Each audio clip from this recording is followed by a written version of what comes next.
پارا چنار میں جو اس وقت کی موجودہ صورتحال بنی ہے، اس میں پشتون جرگہ جو ہے اس نے اپنا ایک مؤثر کردار ادا کیا، لیکن اس وقت پارا چنار کو چاروں طرف سے محصور کر دیا گیا ہے۔ پارا چنار کے رستوں کی بندش کر دی گئی ہے۔ پارا چنار میں خوراک اور ادویات جو ہے اس کی سپلائی کو مکمل طور پر بند کر دیا گیا ہے۔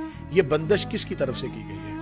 میں یہاں پر مخاطب ہوں KPK کی گورنمنٹ سے، میں یہاں پر مخاطب ہوں خیبر پختونخوا کی گورنمنٹ سے، میں یہاں پر مخاطب ہوں وزیر اعلیٰ خیبر پختونخوا سے، جو کہ اپنے صوبے کو چھوڑ کے اسلام آباد پر ایک لشکر لے کر تو حملہ کر دیتے ہیں، لیکن وہ اپنی وہی سفید امن کی پگڑی باندھ کر پارا چنار کی عوام کو ان کا حق کیوں نہیں دے رہے؟ وہ پارا چنار کے رستوں کی بندش کے معاملے کو حل کیوں نہیں کر رہے؟ پنجاب سے، کراچی سے، اور میں یہاں پر خراج تحسین پیش کروں گا عبدالستار ایدھی کے بیٹے فیصل ایدھی کو، جو وہاں پر ادویات لے کے پہنچے۔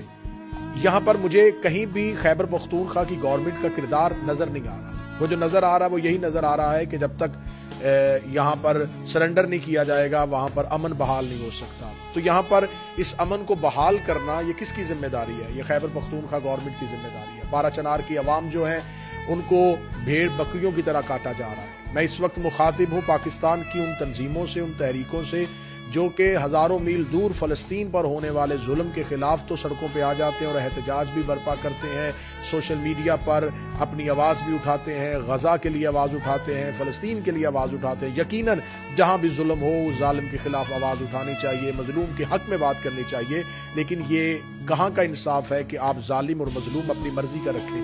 آپ جہاں سمجھیں اسے ظالم کہیں اور جہاں سمجھیں اسے مظلوم کہیں۔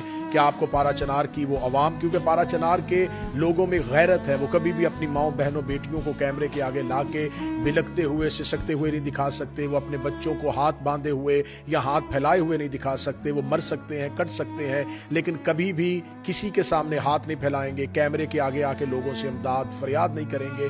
لیکن وہاں پر جو موجودہ صورتحال ہے، جو وہاں کے موجودہ لوگوں سے بات چیت ہوئی ہے، وہاں کے لوگ جو ہیں وہ اس وقت ایک ایسی زندگی گزار رہے ہیں جہاں پر ان کے لیے اشیاء خورد و نوش جو ہے وہ نہیں ہے، ان کے پاس ادویات نہیں ہیں، ان کے مریض مر رہے ہیں، ہاسپٹل بند کر دیے گئے ہیں، مارکیٹیں بند کر دی گئی ہیں، رستوں کو روک دیا گیا ہے، بندش کر دی گئی ہے۔ اور یہاں پر پاکستان کی خیبر پختونخوا گورنمنٹ کے جو ایڈوائزر ہیں بیرسٹر سیف، وہ اپنی پریس کانفرنس میں کس طرح کی دھمکیاں دے رہے ہیں، وہ کیسا لہجہ اختیار کر رہے ہیں، وہ اپنے آپ کو طالبان سے مربوط کرنے کی کوشش کر رہے ہیں۔ آخر کیا مجبوری ہے خیبر پختونخوا گورنمنٹ کی؟ کہاں وہ مجبور ہے، کن کے ہاتھوں وہ مجبور ہے کہ وہ وہاں پر امن بحال نہیں کر سکتے، جبکہ وہاں کی اکثریتی عوام جو ہے وہ امن چاہتی ہے۔ وہ لوگ فرقہ وارانہ فساد نہیں چاہتے۔ جب ان کو مار دیا جاتا ہے، ان کو کاٹ دیا جاتا ہے، ان کی عورتیں شہید کر دی جاتی ہیں، ان کے بچوں کو مار دیا جاتا ہے، تو وہ قصاص کے لیے اٹھتے ہیں، پھر وہ اپنا حق لینے کے لیے اٹھتے ہیں۔ جہاں پر انصاف ریاست نہ دے رہی ہو تو پھر لوگ اپنے ہاتھ میں بندوق لے لیتے ہیں، لوگ اپنے ہاتھ میں امن کو لے لیتے ہیں۔